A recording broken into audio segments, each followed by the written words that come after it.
Hey everybody, it's the Trout. As I get older, I tend to, I forget things. But there's some things that, stick with us even as we get older. And things like who was our favorite teacher in school? Mine happened to be my fourth grade teacher, Mrs. Yancey. I bet you're thinking about who your favorite teacher is right now. So teachers have a huge impact, not just when we're in school, but afterwards, when we're gone away from school for decades later.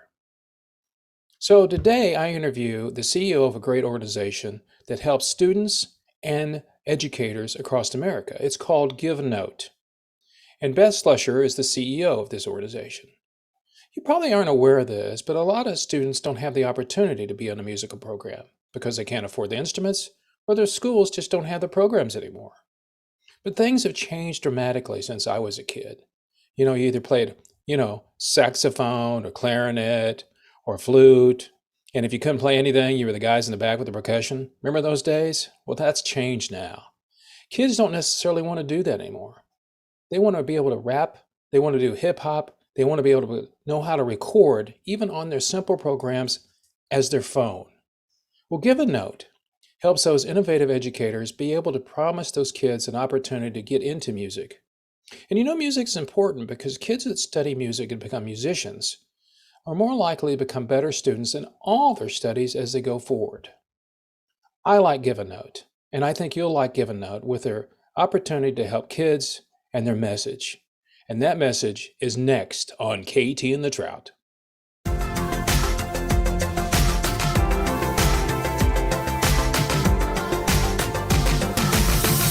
KT and the Trout Show!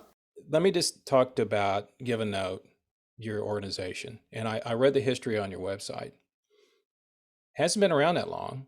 Started in 2011. Is that correct about that Correct. time? Yep. Okay. With 2011. Mhm. with the grant. All right. You were there at the beginning? You were the founder? Were you the one that kind of started the whole thing up?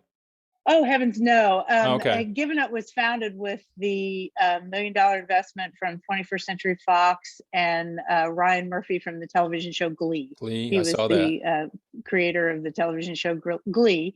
And he wanted to do something in celebration of, as the show was coming upon its ending. And he wanted to do something to give back to music education because it had been an impactful thing for him when he was growing up in Indiana and participating in music and realizing that not every program and not every kid gets equal, equitable Right. opportunity to participate in music like he did. Right. And so we were founded in cooperation with a very large organization called the National Association for Music Education. And we were founded in order to create a movement to create awareness for music education, the importance of music And education. that's in schools, right? Elementary and high Correct. schools? K Okay. through 12. Uh-huh. K through 12. And so then you came on board a few years later as the executive director, CEO. When did you start with Give a I Note? actually came on board as part of the founding board. Okay. So That's where I the probably read that. executives at NAFME pulled together 8 of us to be part of the founding board. And I was originally vice chair of the board of directors. And then about a year after that became board chair and continued as board chair until July of 2018, at which point the current board appointed me CEO of the organization. And that was an opportunity for us to move forward with our mission to really support innovation in music education.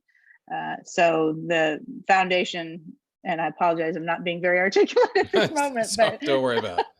so the organization in July of 2018 had an opportunity to move forward independently from NAFME.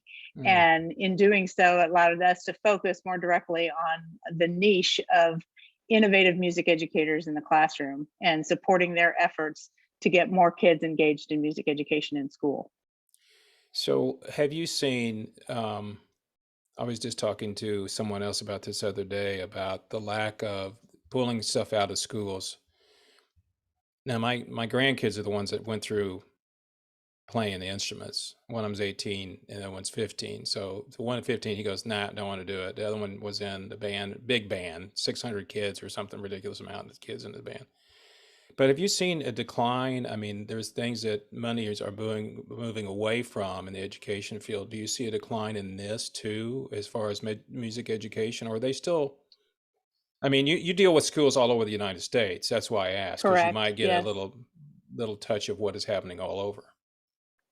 Yeah, we do. And, it's really interesting because it varies all over the country. Okay. So the pandemic created, a situation that was very difficult for an already difficult situation. So music education is not equitable. There are over 5 million kids that do not have access to quality music education programs in school. Mhm. And those are primarily in schools in marginalized communities, Right. I figured that. Yeah. and lower socioeconomic communities.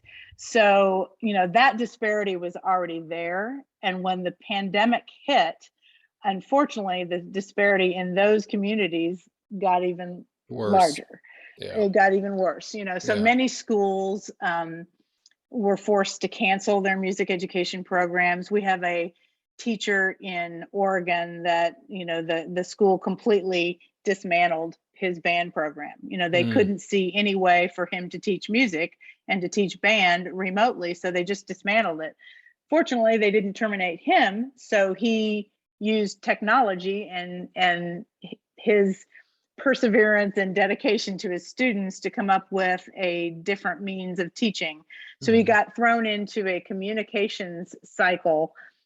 So every 9 weeks or 12 weeks, they rotated subjects, and he was teaching a subject. So he chose to teach audio recording and sound creation and Yep. music composition, and used the technology tools that were available out there to help him do so, and actually discovered a passion for teaching music technology and realized that it engaged kids in learning music that had never participated in music before. Yep. So now, as you transition out of the pandemic and back to in-person learning, he's focusing his efforts on music technology now. His band program is back up and running again, but it's just very interesting because, many teachers lost their jobs. Right. Many teachers got just completely disillusioned. When you're trying to teach remotely, whether it's math, science, English, or music, you're dealing with kids of all different ages that feel comfortable or don't feel comfortable using a screen, or they don't have the remote access to log into the Yeah, classroom. that's true. So music education has always been challenged because, unfortunately, it doesn't get the respect that some of the other Mm. subjects do. In And in Texas, you know even which one that is. Football. As I always joke, we build a stadium, then go, hey, I think we have to put a school around it. Oh, that's right. So yeah. Well, just the Texas way it also has is. a very vibrant band and orchestra and choir programs in their music education. So we can't beat up on Texas too much. No, no, But no, no. I'm not beating up on it. It's just kind of a standard joke. And then of course we have now the big thing is here indoor facilities because we can't have them out in the heat of summer. That's just the way it is. But yeah, let me go back to what you said a while ago. The gentleman you were talking about that's teaching music technology, where is he hmm located? in Oregon. Yeah, Oregon. Okay. yeah, Yeah, because just the outside of thing, Portland. what's really cool about that is, and I've had this ad nauseum discussion about how music industry has changed so much from when I first started playing so many decades ago. But now you can sit at home and do things. Now, is the same quality as a studio? Nah, not really, but it's pretty darn close, especially with people that want to do beats and do stuff like that. And that's where it changed. And I could see that because, I was thinking about what you were talking about, where people are having trouble. I don't know. A lot of schools, were they providing instruments or was everybody, because when I grew up, you had to go out and buy or rent your instrument. So I assume if Yeah, a it's still school is much the providing them, same is it thing. still the same way? It's Well, a lot of these kids school, probably can't every afford school them. does it differently. It depends Yeah, on how the school is funded. right, But a lot of the students in a band program will either rent the instruments or purchase them, right. depending. And some schools own the instruments and then, loan them out to the students for the school Right. year. So it's very different all over. But GiveNote's focus is really on innovation and tech. That's how we're carving our niche as an organization in this Okay. space. As I'm sure there are lots of nonprofits out there that are supporting music education, and it's important that every child have the opportunity to learn music in school. And you have organizations that are donating instruments and helping build band programs. That's fantastic, much needed. The cost of a band program is, astronomical. Yeah. And so, these programs need the assistance of nonprofits and fundraising in order to, effectively deliver their quality band program for their students. But there are a lot of students that are being left behind because they may not be interested in the typical traditional band, choir, or orchestra. So guitar programs, sound recording, gaming technology, and learning how to write music for gaming technology. There's just a lot of other opportunities for kids. Hip hop, rap, just the art of expression through music is so vitally important for kids. And as we know, because the statistics stand behind it, music instruction at an early age builds cognitive skills. And not only does it build cognitive skills, it improves literacy.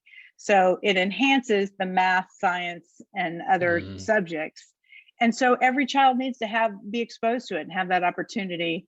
And unfortunately, that's not the landscape of what we have in our educational system. So, GiveNote is very focused on providing opportunities for all children through innovation and tech, because those means engage kids that might not typically be enrolled in music education programs. So it gives them opportunities of the benefits of learning music by having those programs available.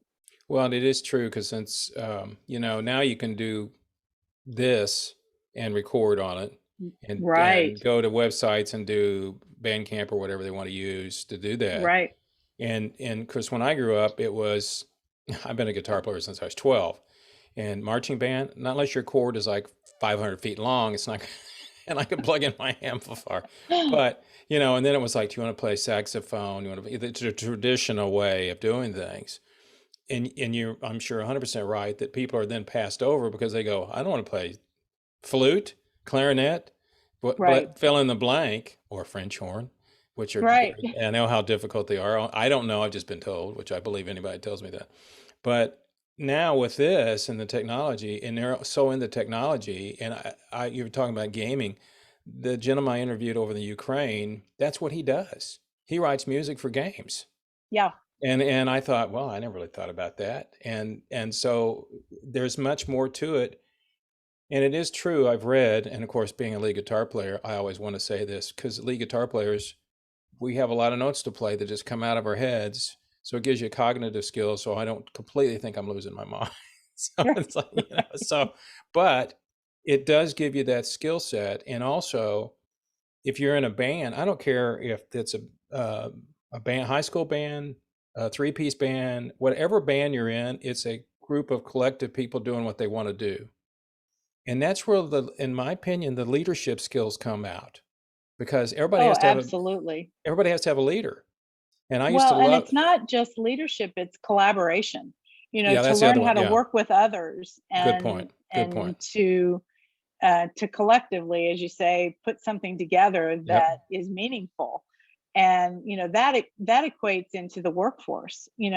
Employers want and do hire people who've been exposed to music, who've had musical training. They love those employees because those employees tend to have all the right skills to be successful in the work environment. I know that from my own personal experience as an entrepreneur and a business owner for many years, that my employees were exposed to music even in the workplace.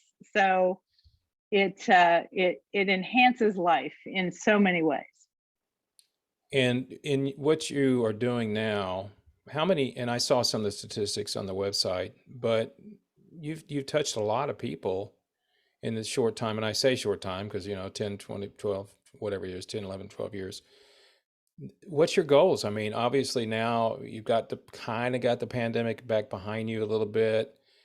What's your goals to go forward? I mean, if you could wave a wand and money was no situation, what would you end up doing? What would you do with this organization if you had all the money in the world?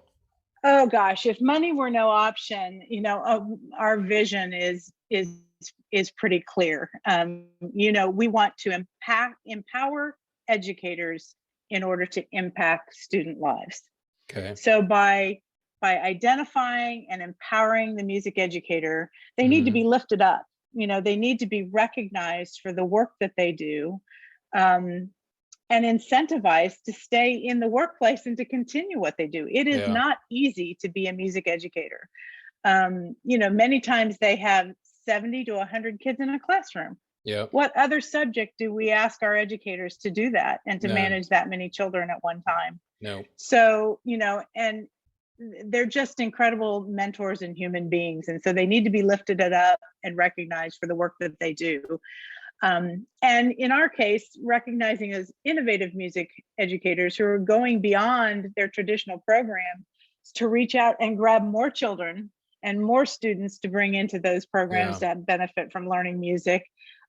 We want to support those teachers financially and with professional development in order to retain them as educators and to show them that they are valued for what they do.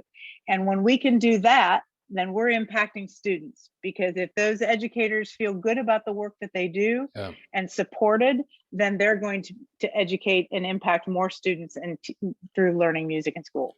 So you're kind of teaching the teacher is really what you're doing. I mean, in a way, I mean, the teacher's there, which they're going to be creative. They're a musician, even if they don't know how to jam in an A flat, they still know how to read music, which is mathematical, obviously, to a certain degree.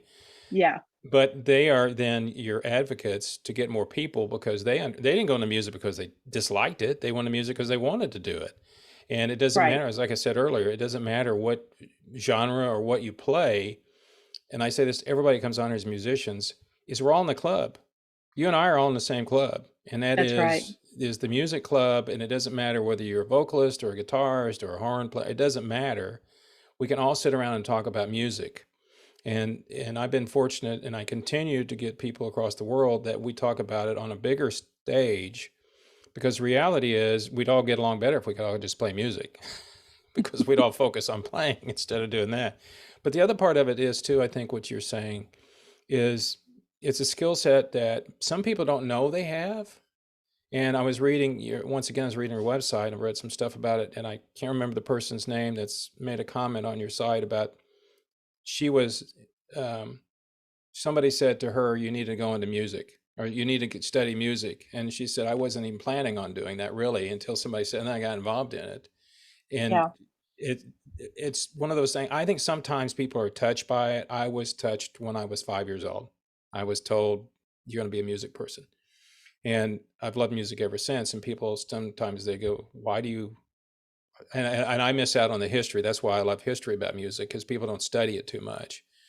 But the other thing to me is the fact that you are touching so many lives at a different level, and then offering different things that, see, I didn't know they were doing. Because, see, I can see where more people can do digital recording or becoming that. And maybe they're not a creator, but they know how, they love to listen to music, and maybe they want to be an engineer. Maybe they want to produce. That's not going to ever change. There's always going to have people like that. And Rick, that's another point to why innovative music educators and supporting innovation in music education is so vitally important, because programs like music biz programs engage kids who love music and want to be part of the music business, but they might not necessarily have the talent to be a professional musician, nor do they want to be, but they want to be around it. They want to be part of it. And they have other skill sets that they can contribute to the music industry that is so important. So we have actually in San Antonio, one of our first Music Education Innovator Award grantees is a high school teacher at East High School in San Antonio, Texas. And he started a music biz program for that very reason, that So he had students. tell them what that means when they start a music business program, a biz program. Well, in a music business program, they learn a lot of things. They do still learn music composition and songwriting, but they learn the backside of, what it takes to get a band out there, how to manage a band, how to, how to schedule the venues, how to handle the financial side of a band. They learn payroll services. They learn the whole business. It's a business side. Right. The promotions, the marketing, everything, the brand, focusing on the brand identity of the artist, etc. So, and they have to put together festivals. They learn how to work for festivals and create a music fest, which is a very large thing, endeavor to take on. So there's so much that they learn, but they're also, I think there might be a misconception out there that a music biz program they're not learning music. They are. That is a part of a music biz program. It's not all of it, but it is a part of it. So they're getting music instruction as well as, learning to love certain types of music, so. Well, I think the thing about it is you become, and I tell young people this all the time, if they want to talk to me about producing or whatever, I always tell them it's not the music business, it's the business of music. Because if you don't make money off of you, they're not going to support. It's just the way it is. Right. And you're 100% right. I tell other people too, if you love the business but you don't have the talent, there's so many other things you can do. That's right. And you can be the person. And there's so much value to being around a music department and a music educator and other fellow students who are learning and creating music. And you learn to empathize with how hard and how difficult music is. It's not easy to be, we look from the outside and we go, oh, this artist is fantastic. It came to him naturally. Well, yes, there may be an element of natural talent there, but you have to develop that talent and you have to hone that talent. And it takes an extreme amount of dedication, perseverance, and discipline to get through that learning process, whether you're formally educated in music or not. There's not a single artist out there that just goes out and picks up the guitar or the microphone or the saxophone or whatever it is and just starts to play and that's all it is. There's so much more that goes into that. Well, and I watch, still after 20 years, I still watch American Idol just to see the new talent come up. And my wife and I told her, I said, what's great about watching this is watching the people, because they have natural talent already. They already have the talent there. Right. And it's pretty Americana. I live in a town that has 3 people and, and you go and start singing. But the time that they start out until the time they get to this live shows, you can see the ability of being around people and professional people, and they get better and they get better. And I always tell her, my wife, I said, you're better off to start a little bit lower. If you're already really good, you don't have a lot of room to go. I mean, you're at the top of the game. It's always the ones that are just a little bit here and then they go up. And so it's the same way with what you're talking about is they learn how to become better. But the other part of this I think about is not collaboration, is something that we talk about in this country a lot, is when you're in a band or no color. Nobody cares what color you are. They don't care what religion they are. They don't care about your income. They just go, can you play that C note for me? No, we're not going to do that chord change. Whatever it is, we're all in together. And that part is what I think is really, really cool about the whole thing, is people don't care. And music is a welcoming entity. I mean, music provides a safe space for everyone to be exactly who they want to be and who they are. And the diversity element of music is wonderful because it allows you to be male, female, binary, non-binary, whatever. Doesn't matter. Nobody cares. It doesn't matter, or the color of your skin doesn't matter.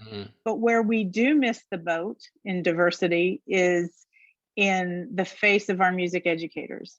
So our music education system, there is definitely a disparity there in the educational force. 72 some odd percent of our music educators are white. So, there's, and I'm not going to be exact on these numbers, but Right. it's less than 30% of all music educators are of color.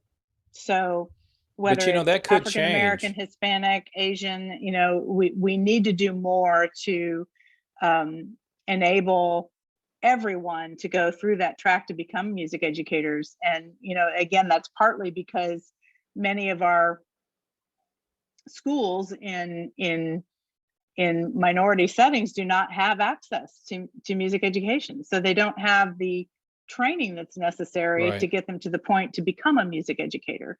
We need to do better with that. Well, and the other thing is, if you look at the history of music education in America, it's basically all the same. It's been, here's a horn section, that's it, play that. And if you can't play, we'll give you some drums back here to play percussion because you'll be Right. part of it. My goodness. Why is there 20 people back there to play drums? Oh, never mind, but they're still part of it.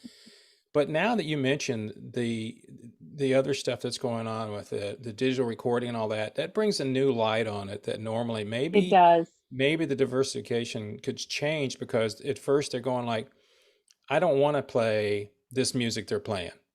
Okay, I don't want to play Inagata Davida on a marching field again. All right, I want to play, I don't care about that, but I want to learn something.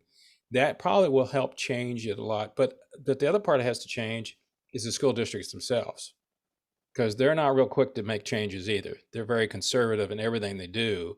And if you walk in and say, hey, I want to teach our kids how to record hip hop on a DAW, they're going to go, what's hip hop and why do I care about what's a DAW? But if I said, we want to play the school motto, song type on this weekend football game, okay, that's cool. That's another thing that's going to have to change. Yeah. But I think that you'll probably see that as you continue on your journey here, because the fact that that's going to make a difference, and you guys will help make that difference in your organization. I see And that. that's our goal. Yeah. We are already seeing that. When we launched our Music Education Innovators Award in 2018, a very specific goal for us as an organization in doing that was to identify the teachers who are using creative strategies in music education, and then help other music educators replicate those kinds of programs in their schools. And that's the next phase that we're into now, with a new program that we're launching in June called Music Tech Empowers. And that we're using mentors from our music education innovators in order to mentor these other schools and educators to start new programs. And it's about getting the educators excited about what they can do and the students that they can reach, because that's where their passion is Yeah. with their Yeah. students. Sure. And there are administrators and superintendents, and the educational landscape, as you said, needs to change, and it will change. I think it absolutely will change, because they can see the value in this. We have a grantee from Denver who was in a CTE high school, and he was a physics teacher. Mm-hmm. And he recognized that his students needed some creative outlet, because it was a school that had no music educator, because it was a CTE, which is career technology engineering. So it was a Right. STEM Yeah. school. Yeah. STEM. Right. And they were creating career pathways through STEM programming.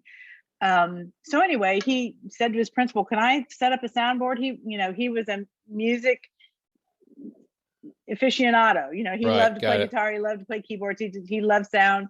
So he got his permission from his principal to set up a soundboard and a mic, and brought in a keyboard and a guitar. And, if the kids during lunch wanted to come over and jam with him, they did. So what started out as a few kids jamming with him during lunch turned into a full-fledged career pathway for audio production. And he went from being a physics teacher to a full-time music teacher in this school. And you So think there's of, opportunity out there well, for no, I these was just going to say, districts to think about add that. the dichotomy of his personality. Because exactly. one thing is, and as if you're around creative people, and I as one, we can be strange. And if you're in a school district, they don't like strange. So you take a physics teacher who's all, it's this way, it's black or white. You go in the creative side, it's not that way at all. It changes, your mind works differently. So creative people, and that's the other thing I think is difficult for people to wrap their head around, is when you're around creative people.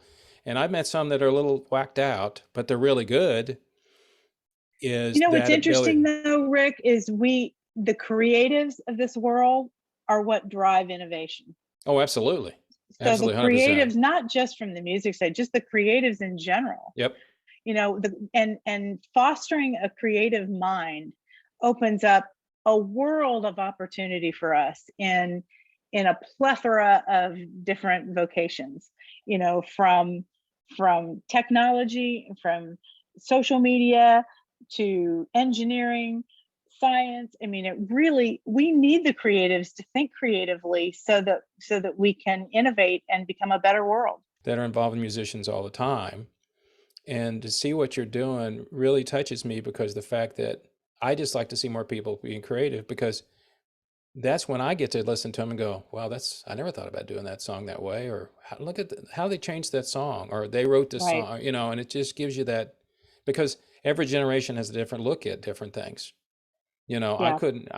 couldn't write the songs that I hear on the stuff now, because it's like somebody listen to my last album and goes, it sounds like you're a little older. And I go, I am. I can't write like I'm a 20-year-old, because I'm not 20, but I want to hear what the 20-year-olds have to say, and what you're doing with the educators and all that. And let me ask you the question about the one that won the award this year from San Antonio. What separated that person from everybody else? What was the thing that you guys said, this is the person that should win this award? What was it, a man or woman? It was a man. Okay. Actually, he was one of our first, and in our first round in 2018, we've honored 29 educators Wow. nationwide so far with the award, and each one of them stood out for different reasons. But I think the commonality in all of them was their tenacity at pushing to implement something that was different in their school Hmm. as a means to engage more students in learning music. They are so passionate about the benefits of music instruction for their students. And they knew that, they all recognized that they needed to reach the students where they are. And there were different ways in each school to do that. Mariachi programs. We had a band director that had a vibrant band program, but a lot of his students were not participating in band. And he looked at the demographics, the culturally relevant music program that he Right. needed to add was mariachi. And I forget what the statistic is, but I'm sure it was more than 50% of the students in his mariachi program had never participated in band. Wow. But that attracted them. It Yeah. was relevant to who they are. And, it made them feel safe to participate in that music program. So, whether it's music biz or or mariachi or audio production or song composition, or we have an Ethiopian song project out of Maryland. I mean, I That's could go cool. on and on about all these Yeah. programs, but really the driving force behind all of these educators was I need to go beyond the traditional in order to engage more students in my program. And by doing that, they opened up a world of opportunity to thousands of students. And that's where our heart is, and that's where our focus is.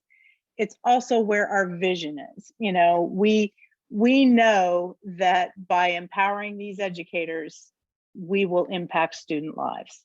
And that's what matters. The other part of it too is the sense of accomplishment, Yeah, because absolutely. that's something that you can't really bottle it up. I mean, once you start doing something and everybody comes together doing something, there's a sense of accomplishment. Yeah, you make great. Oh, look, I got 100% or an A on my math paper, but it's not the same. I mean, I Yeah. worked hard at it, but when you work with a bunch of people and you end up doing stuff like that, there's a sense of accomplishment.